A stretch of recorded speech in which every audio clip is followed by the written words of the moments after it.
Good morning guys. So, alis na kami ng Albay. Umalis kami dun sa tinutuluyan namin ng 3:20.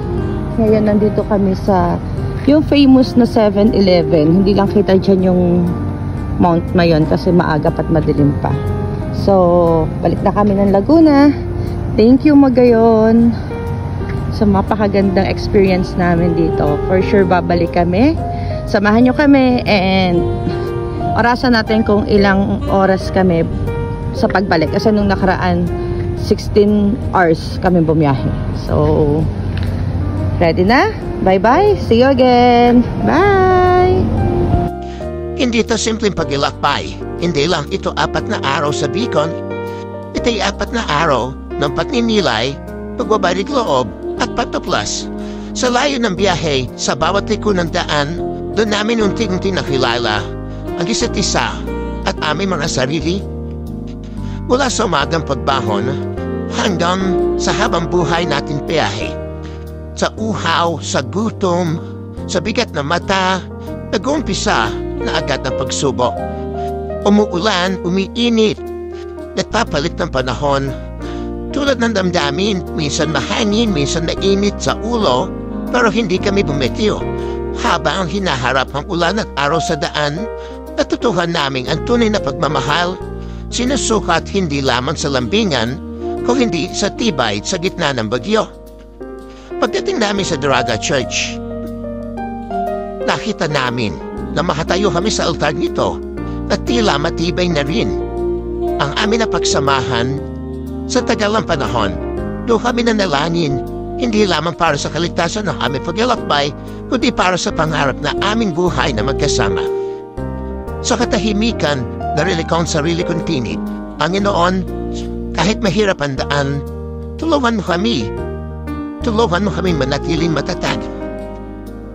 Ang paglalakbay namin sa nabuhalang estatwa ng Nuestra Señora de Salvacion, ramdam namin na hapdi sa binti, ang init ng araw, ang pagod, pero pagdating namin doon, wow!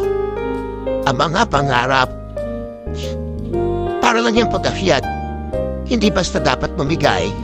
Sa dapat pag-akyat, kailangan mo manalangin. Hindi lang para sa sarili, kundi para na rin sa Diyos. Ang Legazpi Boulevard, habang binabaybay namin ang tabing dagat, narigig namin ang hampas na alon, tulad ng panahong muntik na kami niyabunin at sama ng loob sa pagod ng walang pag-asa, pero habang magkahawa kami, ramdam namin ang katahimikan ng puso dahil kahit malakas ang alon, basta magkasama, hindi tayo susuko. Skyline, habang umuulan tayo rin at napakadulas ang daan at delikado, pero sabi ko, kaya pa. Tumubo lang tayo sa putunguhan natin at pagdating namin sa taas, nataw namin ang buong lungsod, napakaganda at doon ito napatanayan na kahit gano'ng kahirap ang daan, basta hindi ka susuko, makikita mo rin ang kagandahan at tagumpay.